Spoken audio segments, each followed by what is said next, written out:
If I'm looking at the last 4 years of any administration were they law and order? The border is important to me. Right. Certain things were law and order based on, here's one saying I'm going to do this or not going to do this.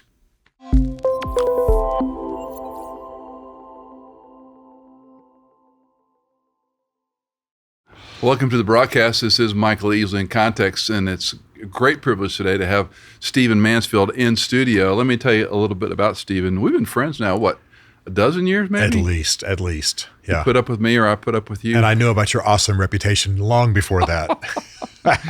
He is good at hyperbole. Stephen Mansfield was born in Columbus, Georgia. I didn't realize we're both from Georgia. Yeah. My father was at Fort Benning when I was born. You're a military brat. Military brat? Oh, yeah. Bounced around? How many places did y'all live? Oh, gosh. This was back in the day when they would move military families every year. We moved every year except when we were in Germany, and that was about 6 years total. Did you learn to speak German? I spoke German well enough to date German girls and be charming. But as soon as I got back to the States, I just couldn't do it anymore. You dropped it. Yeah. You got your BA from Oral Roberts, your MA from Abilene Christian, your PhD from Whitfield Seminary. You were pastor for 22 years. Yes. And then you started writing books. Yes. 40 and counting? 26. Thanks for the credit, but no, 26. Well, maybe some that I counted were articles or contributions. Could be, sure.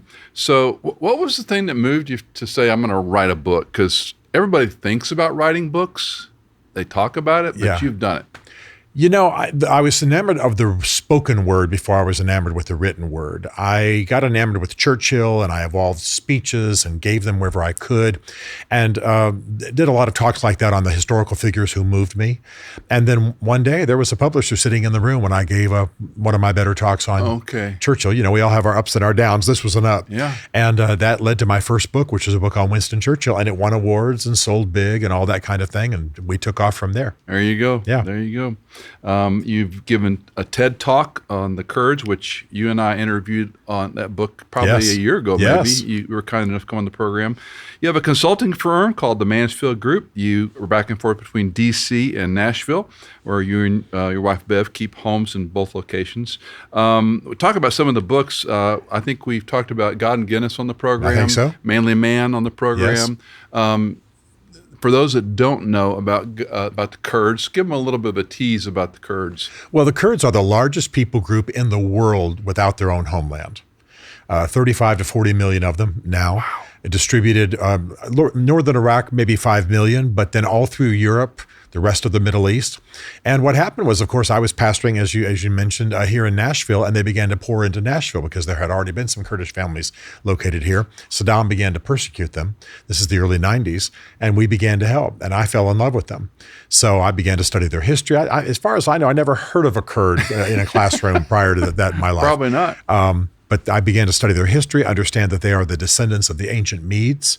In fact, their national anthem actually says, "We are the Medes." They identify with the Medes. Well, once I learned that, I began to tell them who they were biblically, Yeah. And it was amazing. So ever since then, I have been lobbying for the Kurds. I've made an embassy to the Vatican on behalf of the Kurds. Like you say, I did a TED Talk, wrote a book. You spent a lot of time over there. Huge amount. Just there a few months ago. Yeah. And try to help as much as I possibly can. It's just the people group God's given me. How many are in the Nashville area? About 20,000. 20,000. Yeah. It's the largest concentration of Kurds in the nation. You would think it would be Detroit, but it's not. Interesting. You've also written some interesting books about the faith of George Bush.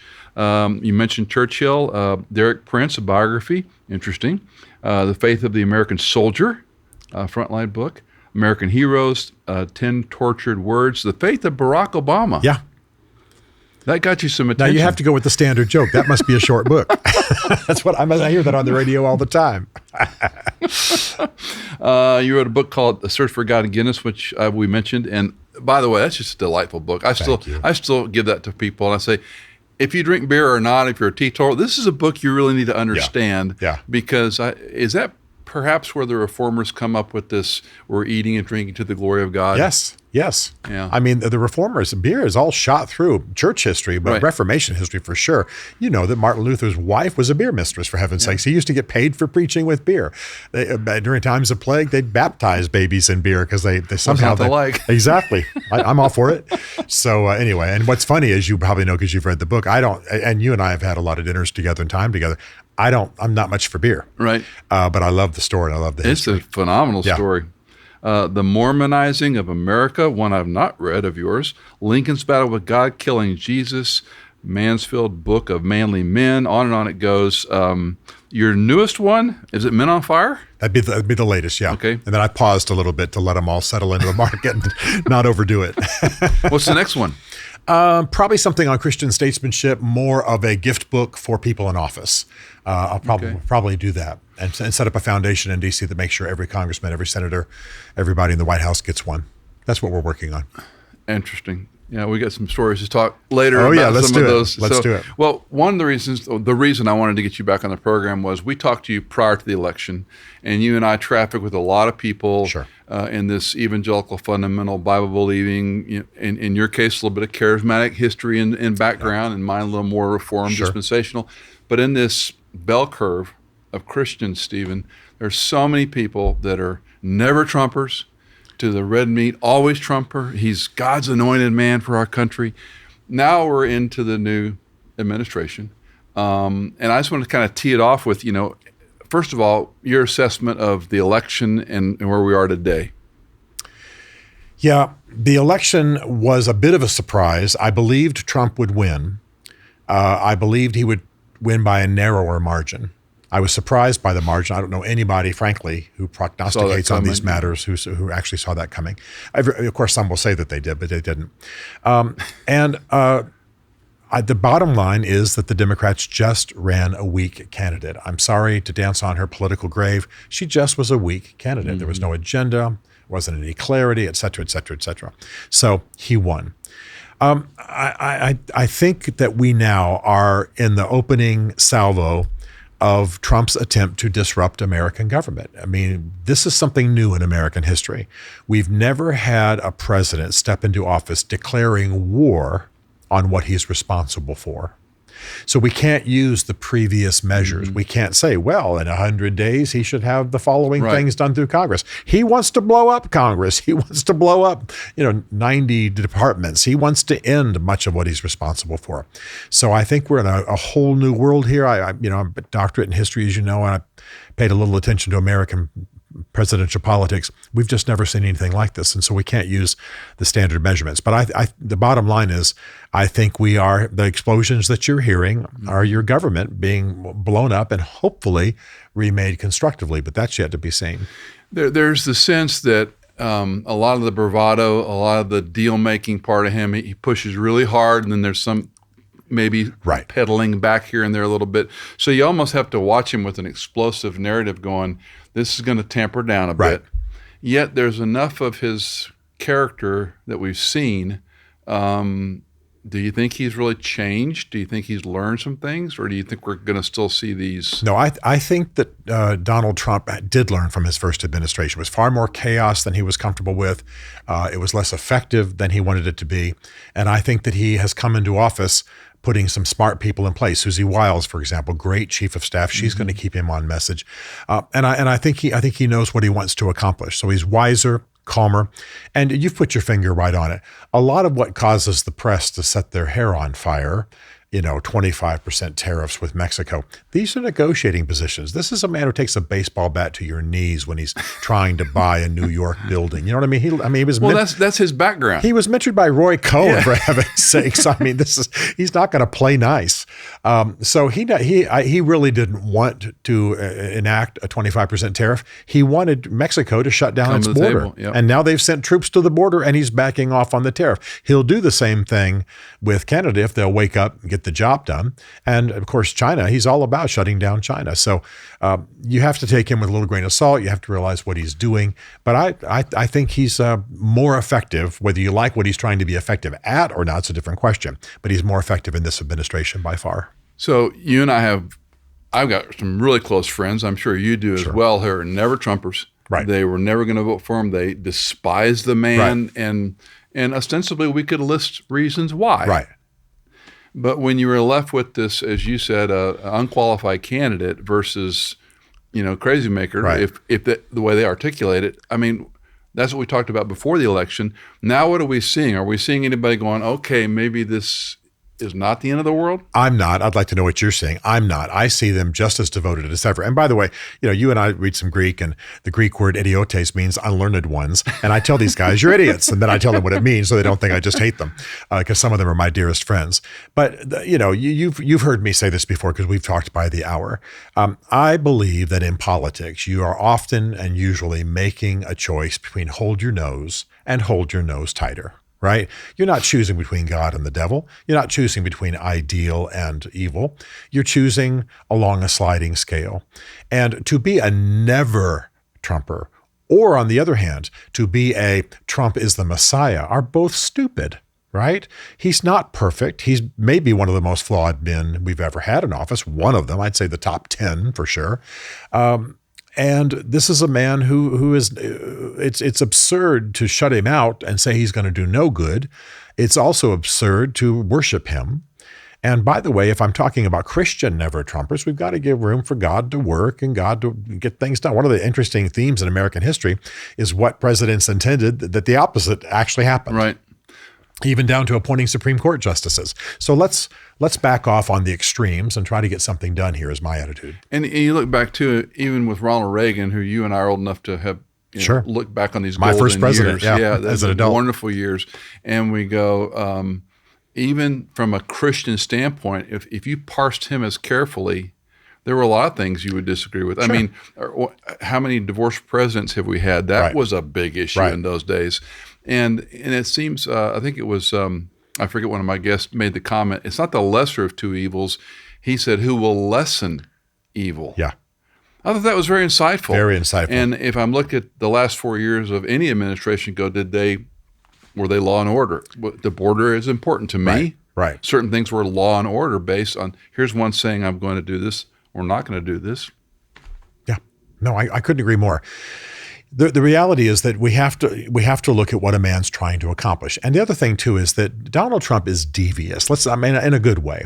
He positioned himself a certain way on abortion during the election. And as soon as he got in office, he did the top 4 things most of us pro-lifers wanted him to do, for heaven's sake. It was pretty striking, It was unbelievable. So he's done more. We're talking about the previous administration having been the most pro-abortion administration in the history of America. Well, Donald Trump reversed that in the first 7 days. Okay, let me interrupt you here. Fire away. When we were younger, marriage and sanctity of life were kind of the planks of the Christian and the Republican platform. Right. When did that become sort of post-mortem, that we didn't care about it? I mean, Obergefell came in, right? But they turned Dobbs' decision, changed Roe v. Wade.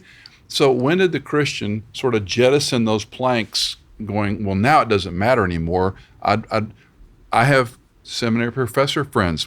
I would rather vote for Biden and Harris because of their view of social justice or care for the immigrant or some other thing. But wait a minute, wasn't marriage and sanctity of life, I mean, from a moralistic standpoint?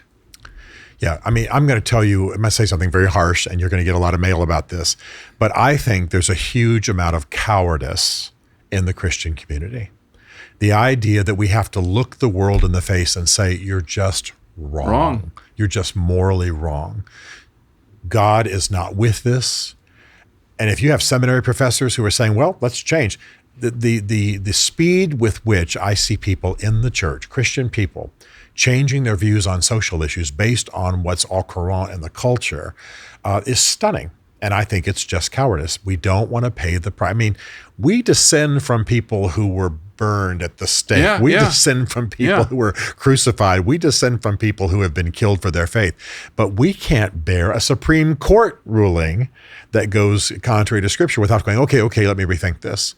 And nothing's changed. It's just cowardice. I'm sorry to say it that way, but I've had hours of debate with these people. And the bottom line, when I'll sometimes look at a brilliant Ivy League, brilliantly educated professor who is an evangelical, and I'm sitting there leaning in going, you really don't believe this, mumbling do you? all over yourself. You don't believe any of this. He just can't stand to look at his kids or his grandkids or the classroom or his fellow academics at his university and have to stand ground. I'm sorry. And it's going to be costly, but we're going to have to do it. So cowardice is our problem. The LGBTQAI plus nomenclature has invaded local church. We have to have compassion. We have to love people. Of course. But it goes further. Well, you have to celebrate. Now you have to endorse. Now you have to support. Now you have, right. And you get hit with all these waves, and it's pretty rare, I guess, to say, I love you, but I disagree. Well, and this is where I challenge people because as you may know, I don't know that you know this side of me, I have a little different history in terms of relationships with LGBTQ people. I have gay friends. Part of it's what Bev, my wife, does in the music industry, and we're around a lot of folks in the music industry. Part of it is that I'm just a friendly guy and I invite almost everybody to a hamburger, right? And so I know more gays, have more gays than at least second tier family, so to speak. I don't mean they're lower class, they're just once removed. And so I'll often say to the kind of professors that I'll end up discussing and debating with, do you have any gay friends, or is this an ivory tower academic, philosophical, or theological change for you? And they rarely have any skin in the game. They're rarely with anyone. Well, I hold the biblical views that you and I hold, but I'm with them all the time. And when I pastored at Belmont, and here in Nashville, the church I pastored 20 years that you mentioned, we had a lot of gays attending the church, but we were very orthodox in our view. And they would come down after the service, some of them, and just say, I just need a heterosexual hug. I just need a heterosexual hug. So big old Stephen Mansfield with his 6'4" clumsy body would hug a line of gay guys who just wanted something warm and authentic that didn't lead anywhere. And yet they knew exactly what I believed, and I loved them, and we'd go to dinner, and follow what I'm saying? So I get a little ticked off, you're hearing a little heat from me, about those who have no skin in the game, aren't investing themselves, but are dramatically changing their views and proclaiming it and leading a bunch of people astray, as opposed to those I try to be like, who hold to their views, but are relationally connected. And I think that's what we Christians are called to do. Back to the election, one thing we observed was in prior years, there was much more clarity between LGBTQA. This probably last two cycles, we see a lot of conservative LGBT, especially in the gay and lesbian category. There's some differentiation there that I have a friend who's former gay, and he goes, we don't associate with trans. Right. There's these tribes within the community of this acronym, and I appreciate that. I respect what there's. Martina Navratilova, for example, comes out and then she gets beat up, but then she comes back around. The Trump administration has quite a few lesbians and gays that they put in places of power. Yeah. As did the Reagan administration, as have them all. Yeah, I mean, there's a difference between what you make the sign of the cross over, what you approve, what you say grows organically from Scripture, and then if you're running a government in a nation that's diverse, who you involve in that government. If I was president of the United States, I might very well have some gay folks serving in that administration, especially if they were the best in their field. But I wouldn't do it for show any more than I'd put a black person or a Lithuanian woman in a position just to show off. So I think we've got to make a distinction between what we're doing in the church and then what we're making the sign of the cross over in our society.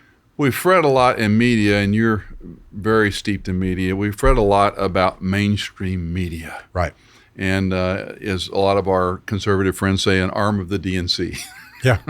So what are your thoughts on mainstream media? And then secondly, cable news networks, they have a much smaller audience than they once did. Oh, yeah. And then we need to get to the social media, Joe Rogan's and these big voices. Right. So mainstream, cable, and new forms of it is all part of the same whole, because mainstream media is in free fall. Their audiences are decreasing dramatically, other than Fox, and that's not a bigoted statement. That's just statistics. And as you know, Joe Rogan has 5-7 times the audience of CNN at any given moment. So this is part of the issue that leads to what I'm about to say. I was pretty amazed as soon as Trump was elected that the mainstream media began to say, we got a problem here, and we've got to get aligned with this administration, not theologically, philosophically, politically, but just make peace. I mean, I've been on Morning Joe quite a bit, and they got up the next morning and made overtures to Donald Trump and had a certain reconciliation. As you know, they'd had a fight that'd been going on for years. Other forms too. I heard people on Morning Joe, Mr. Barnacle, who's a really good columnist, he said, well, listen, We got to realize that the average guy in America, he's got his kid going to school and having garbage shoved down his throat. He doesn't believe. I mean, and suddenly he gave one of the best talks about what conservatives are experiencing. And there he is sitting as a regular columnist on Morning Joe. So I think immediately the media said we're already in free fall. Trump has beaten us. All of us were wrong on this election. Nobody in mainstream media got right. And so they began to adjust immediately. You see major figures leaving CNN. You see major announcers. I think corporate is saying get right or get out. Okay, and I've seen some of that as well. But when I do flip back and forth and watch, there's still a lot of foment. There's still a lot of, hate Donald Trump. Sure. MSNBC is not going anywhere. but those who want to be players, those who want to have an impact in society, those who want to grow their audiences, they realize they can't just be one theme of opposition all the time. They just can't do it. When Bill Maher becomes the voice of reason. I mean, he really is the America's mediator, A lot of times. Yeah, he's the new Art Linkletter or whatever, the new Walter Cronkite. So as I understand data, mainstream media still leads in population view over cable. But then we have these Joe Rogans with millions of users, and we talked to some young people here. They don't watch mainstream or cable. No, they podcast. They don't listen to all the time. Yeah. No. In fact, I've actually had to up my game on my podcast that I have been referring to stories I assumed people knew. Yeah. And they've written in and said, we love your podcast, but you got to tell us the whole story because we've not heard it until you say it. So if I say, I'm going to be extreme to make a point. If I say a chopper ran into a commercial liner over the Potomac, and here's what we think might have happened, they go, what happened? Yep. They don't know because they're not watching the feeds. So this is changing media, even minor media like mine. It's changing it all over America. Well, and with X and Insta story, and I don't know what else younger people are watching now. Shorts probably, perhaps TikTok probably has more of a voice if you're 20 and down than any media form. And so, I mean, this is where Obama won his election. Understanding social media in a new chapter. Well, and it could be that the Trump administration is going to get right. Our new Secretary of Defense, the day after he was sworn in, he put an iPhone on his desk and sent me, not me personally, I'm teasing, but sent the country a broadcast. I got to hear what he was thinking, see what he looks like, get a sense of his manner. I don't know of any government official who's ever done that as well as he did at that moment. Now, he's a former Fox broadcaster. But if the other members of the cabinet will pick that up, we'll be a better informed society. I realize there's a chance for some shading of the truth and for us to all be wowed and seduced. But I was impressed. And if that's what happens, we'll be a better informed country for it. Do you think, now he's ostensibly got 18 to 24 months to swing, and we got midterms, and that's always, well, I would say always. You tell me, the historian, it generally goes to the incumbent party. Almost always, yes. So they got slim margins right now. Right. Is there any chance this could be another historic change? Yeah. The words that have been playing in my brain is when Obama said I had my backside handed to me at the midterms, and I'm concerned that Trump's going to have the same. And I'll tell you why. I may be anticipating some of your questions. If I was advising the Trump administration on their total strategy, and if I was 100% aligned with everything they're trying to do, and I'm not, but if I was 100% aligned, I would say you can't pick a fight on every front. Issue. Every general knows you pick a few battlefronts and then you maintain in those other areas because you haven't got the resources to fight a 360 degree war.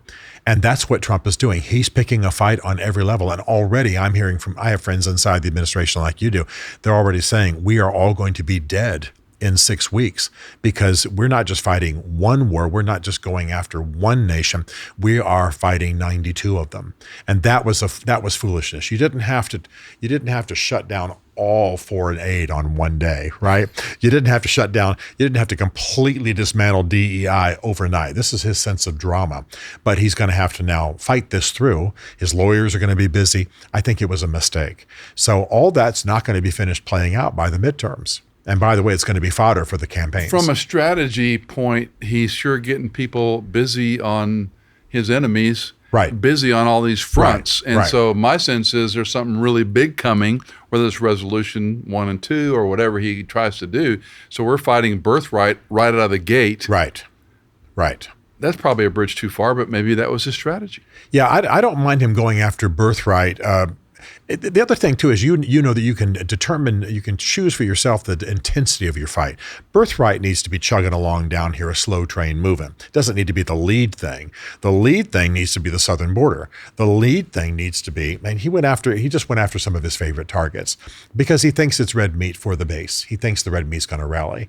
Well, the bottom line though is he could get so entangled in legal fights. I mean, the Supreme Court won't support some of what he's trying to do. Sure. So this will all hit about the midterms, and I'm concerned he may join Barack Obama in the history of backsides handed to you. Well, it'd be interesting if it went the other way, because as such a disruptor. If I'm wrong, I'll sit right here and tell you that on the podcast. I don't know. I'm saying I'm happy to come back and say, hey, I was wrong. I'm thrilled. But I think, we've never had a president sign as many executive orders. We've never had a president pick this level of high level fights. And I don't know that he showed up, and he's got positions that he needs, not even sworn in yet, for heaven's sakes, not even chosen yet. So he's further along than he was in the first administration, but this is going to get ugly before it gets any kind of serious victory. The simple common sense thing, two sexes, men shouldn't be in women's sports. I mean, those EOs to me were like, of course, that's what you told us. Exactly. And if you didn't do that, I'd be going, well, you're going to lose the midterm. Well, and those are slightly different from some of these other things we're talking about. Birthright, he knew that would require almost a constitutional administration. But that was my point, Stephen, is that's a red herring. Right. Let ACLU fight it. Exactly. We're going after bigger issues. The gender thing he had the power to do overnight. I like that. I like the things he did overnight that were completely done because he ordered them. But surely his lawyers, Susie Wiles, his chief of staff, others are saying, look, there's a line down the middle of the page. On the left side is stuff that can happen in 48 hours when you order it. On the right is stuff you launch, and we're still fighting it 6 months or 2 years from now. True of every administration. Exactly. So choose your fights. Yeah. Choose your fights. Again, even though he's been president once, he's not experienced enough in this level of change. He's trying to do a level of change that he didn't in the first administration. So this is new territory even for him. I made the observation when Obama ran, because we'd lived in Chicago for a while, that he knew Chicago politics, and that's what we had in the White House. When Trump came in, the first term, it was a pugilist from New York who was a builder. Right. Ronald Reagan, the great communicator. Right. So these guys come out of some sense. And again, the Christian worldview, we look at him and go, well, because he doesn't line up with my Christian view here. Yeah, I think that's just immature. I mean, as I've already said, I think it's foolish. Why is it so magnified in the courage being one thing, but why is it so heightened? I mean, again, you and I could name names that these are people that I really respected, and they've lost their sensibility. Well, let me speak theologian here for just a moment with you, because we both you have far more of that background than me. But you know what perfectionism is. Perfectionism is the idea, applied to salvation. It has to do with the fact I have to be perfect enough to get to heaven. Well, perfectionism pervades all sorts of areas. If my wife is a perfectionist about me, we're not going to get along very well because I'm deeply flawed. So I think some of our Christian friends are perfectionists, are political perfectionists. If a guy's not ideal, if a guy's not perfect, if a guy doesn't hit all your boxes, you can't check all your boxes regarding him, you're not going to support him. You're going to be a never Trumper. Well, I would never support him. And I think that's just immaturity politically, right? I've never voted for anyone that I completely 100% believed in. But and if I have to upset myself in the political process because they're not perfect, I'll never get involved. But why is it so, it's ablaze today? Because of Trump. Okay. It's just the Donald. That's all there is to it. He's just, I say it with some love, but he's just a little crazy. And he's pugilistic and he's bombastic, and we all know he lies and we all know he brags. No one can fix it but me. He just gets on your last nerve. I love my wife with my whole heart. You know Bev very well. But there's not a day that goes by that she's not, oh my God, in front of the television. I'm like, honey. And it's not like I'm 100% happy and pro him. It's just, let's not have 4 years of, just our house filled with this stink. And it's not, she and I aren't fighting. The point is that every home in America has got this conversation going on. And it's because he's just bombastic. He gets on really, we're going to invade Denmark. Is that what we're going to do? We're going to bomb Panama? You know what I'm saying? You can sit around over a glass of wine with friends and go, it's all nuts. But what he's good at now is kind of winking at his staff and going, I'm talking about taking Denmark. What I'm really trying to do is get some bases up there in the Arctic. 25% tariff. It'll probably be somewhere like 4, and if you give us border security, or nothing. It goes away. If you'll guard, we don't need your money. For heaven's sake, we're talking about Mexico here. We're not talking cartels, about exactly. But Mexico's sending troops to their northern border, our southern border. That's what he wanted to accomplish. He's trying to get Trudeau to do the same thing, or the new government. By the way, Canada, a nation of conservatives, he can work with them. But I mean, it's absurd. We're talking about invading NATO allies. I mean, it's nuts. But what you have to do is be a little sophisticated. I'm not trying to speak down to people and say he's playing a card game. He's in poker. He's lying. What I find fascinating is that he controls everything. He controls the media. Oh, yeah. He controls the social accounts. He controls the mainstream. Because they let him. Yeah. Because they let him. It's like, so it is ostentation. And I've used the word pugilistic more with Trump than anybody. Right. I appreciate you using that word because I use it all the time. He's a pugilist. Yeah, no question. And if you hit me, I'm going to hit back. Well, again, I would urge people to pay a little attention to Roy Cohn. Roy Cohn, famous anti-communist, gay, just a pugilistic infighter, worked with McCarthy. I wrote about him in my book on Trump. It was just about how Trump got elected, but I wrote about Cohn. This is the mentor to Donald Trump. So if I want you to sell me your house and you don't want to, well, I go to work on you. I go to work on your wife. I go to work on your kids. I go to work to your reputation in the community. You might get bumped in the line at Kmart. You follow what I'm saying? I go to work on you. This is what Trump does. He does a full court press, as we would say in sports. And it's a bit of a game, but he seems to win. He's already won with Mexico. He doesn't need a tariff. We didn't want to actually get their tax money. We wanted to shut down this border that's costing lives, costing money, and devaluing American citizenship. Mm-hmm. That's what he wanted to accomplish. He doesn't want Denmark. He doesn't want to invade Denmark, for heaven's sakes. So part of I joke with people that I have the spiritual gift of knowing what to ignore.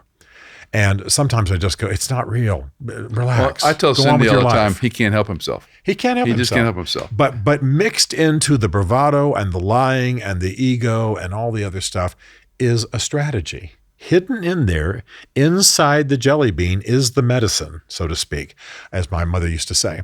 And he's trying to accomplish something. And I have to say, 10 days later, he gets from Mexico what Biden didn't get in 4 years, which is their cooperation shutting down that dang border, because it's their problem, not ours. And look how we're tying ourselves in knots, flying people to hotels, kicking American students out of high schools. I mean, it's absurd what's going on. And Trump just says, no more BS, let's go. And we don't like the way he does it, but he gets it done. What was striking to me was how quickly all these demonstrations stopped. Yeah. On college campuses, universities that had the pro-Palestinian, anti-Semitic stuff going on, it just stopped. Yeah, it's called Bondi fear. New Attorney General Bondi just says, well, they should be sent back to their countries. And suddenly we can't find anybody even to interview, right? Interesting, right? CNN's going around looking for a pro-Gaza, pro-Hamas person to interview. Can't find them. And the reason is that this administration says, we will send you home. Well, and they were the ones, the Palestinians, Middle Eastern folks, Arabs who had come here to get educated and then had American white girlfriends, that they got stirred up. This is who was protesting. This is who was beating on Jews. This is who was foisting that anti-Semitic effort on all those campuses. But it only took one person to say, that's it, you're done, you're out of here. And they will start shipping people home. And they need to. Some of these people are nothing but radicals that we are basically, they're missionaries of a foreign religion that we are paying ourselves to be evangelized. Well, we've talked about the pro-Islamic, it's not even a subculture. It's a force to be reckoned with. Right. And not just, and I need to say, Mike, not just Islamic, but because I want to just make sure your audience knows about half my friends are Muslims because I work so extensively with the Kurds and I lived for months at the time in the Middle East and so on. So they're not a Muslim is not a Muslim is not a Muslim, and I'm not correcting you. I'm just saying, I despise radical Islam. Right, exactly. But I've got Islamic friends who are, we're very clear that I don't agree with them and they need to embrace Jesus, and they've all heard that. But I'm saying we've got to be a little wiser about how we go about this. Well, I've likened it to being raised Catholic. There's nominal Catholics and then very devout Catholics. They're just Catholic because they were raised Catholic. They don't go to Mass, but, funeral, wedding. And the same is true in Islam, especially when they're westernized. Right. A lot of that is, well, yeah, that's how I was raised. I grew up in an Arab country. Of course, we're all Muslim. Yeah. I have a friend who was walking along with a Christian Arab who had grown up Muslim. And they walked by a cathedral and the bells sounded, and the Christian Muslim teared up. And the person said, what's going on? She said, I know it's going to sound like I've backslidden or something terrible, but it was so beautiful to hear Salat, the call to prayer, in my homeland. 5 times a day, you'd hear a cry to the city, come worship God. And people, of course, as we all know, would kneel, turn towards Mecca. Now, she's not endorsing any of that. She's just saying the sweetness of something playing like that, calling people to faith, sounding out over the city, was something she had missed, and she hadn't heard it until she walked by that cathedral. So what I'm saying is, that level of Islam, that understanding, the beauty of it. And I think one of the reasons, not bragging, but one of the reasons I'm able to make some progress with my Muslim friends is I acknowledge the beauty of their pursuit of God, their desire for holiness. Ethically, they're with conservative Christians. And so we need to have a better dialogue. It is interesting that our stovepipe, how we're raised culturally, most of us don't move around a lot. You and I have had the privilege, I think, of living in different places. Yes. And I think it's a wonderful thing. But a lot of people, we're here in Middle Tennessee, and a lot of our friends born and raised here, and this is what they know, and this is the index for life. Right. And is that not true in a political landscape as well? Definitely. I'm really grateful that I grew up a military brat, grew up in Europe, that I've traveled a lot, et cetera. I love my friends, the guys that you and I hang with a lot. Some of them have not moved more than 40 miles from where they were born.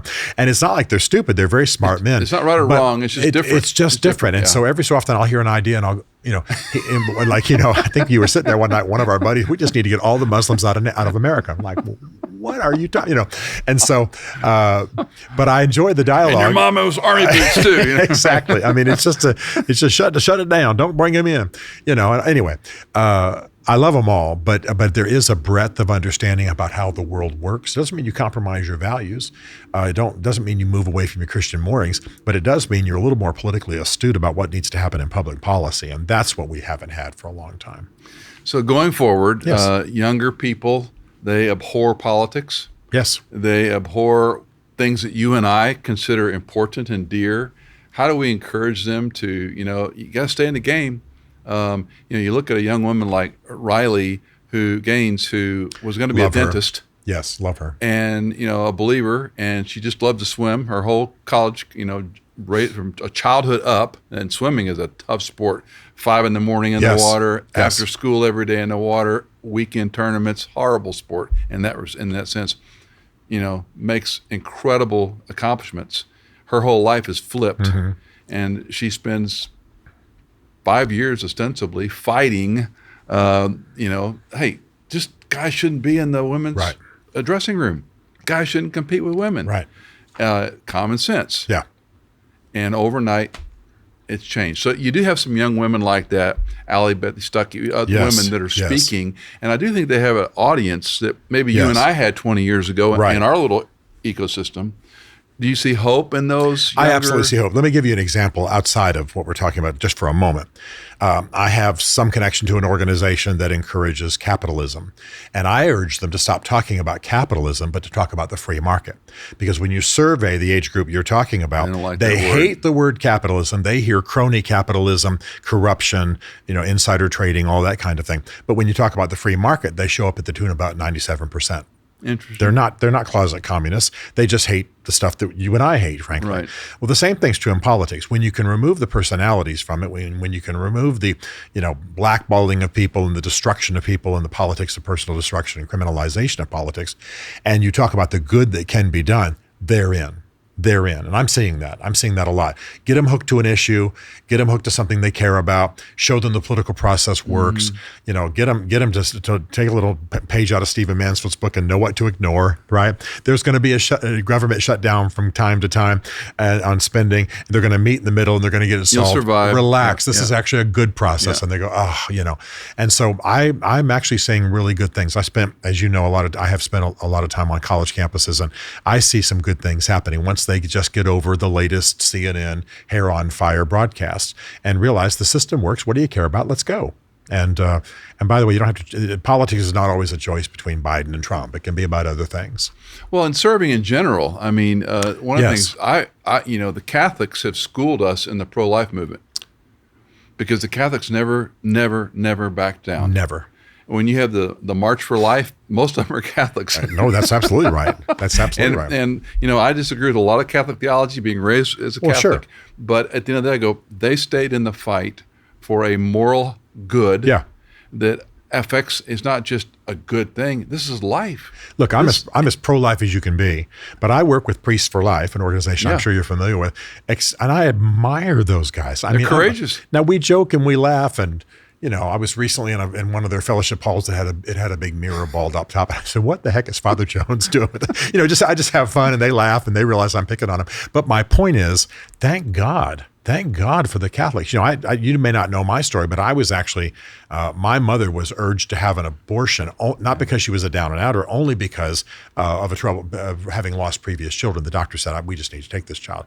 And the nuns there in the St. Francis Hospital in Columbus, Georgia, said, "Well, we'll have our order praying if you'll keep this child." I was born, whatever the APGAR score was at the time. I was perfect in the not now, I'm saying, but because you'll repeat that at the wrong time, and I'll be, but I was perfect baby, at birth. Yeah, right. That's going to come back and haunt me.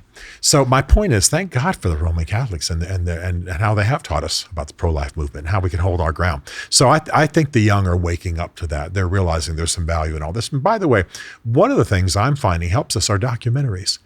A 24-year-old with any kind of brain is usually a documentary addict. They're on Netflix watching stuff about the Kennedy assassination or, even Marilyn Monroe, whatever. At least they're learning some history.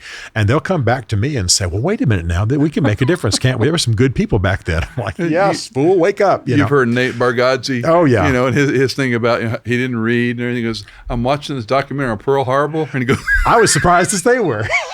I love that. Yeah. He cracks me up. But it's talk about dialed in to that documentary where people are. Thank God for them. Yeah, it's very interesting. And you're exactly right. The number of younger people say, "Have you watched this?" Because they know that I'm a history buff too as well. Well, so some good things. Executive orders are kind of two-edged swords. Right. Because a lot of what he corrected, if you will, is what Biden put in place. Exactly. So EO for EO. Right. Better put it through Congress, make laws. Of course. Right. Better not to litigate every crazy. Exactly. Just waste time and energy. But that's where we've been for 30 years now. The litigation governs more than the Congress. Yeah. No, that's exactly right.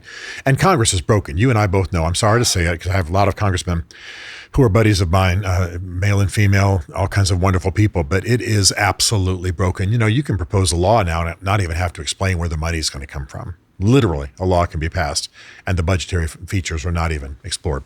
So Congress is deeply broken. And that's why Trump, in his innate impatience, is coming along and saying, "Screw it, let's go." Yeah. And we'll see how that plays out. Nobody's ever done it at this pace before. Stephen Mansfield, thanks for coming on the program. Always good to be with you, We'll have you on buddy. again soon. Look forward to it.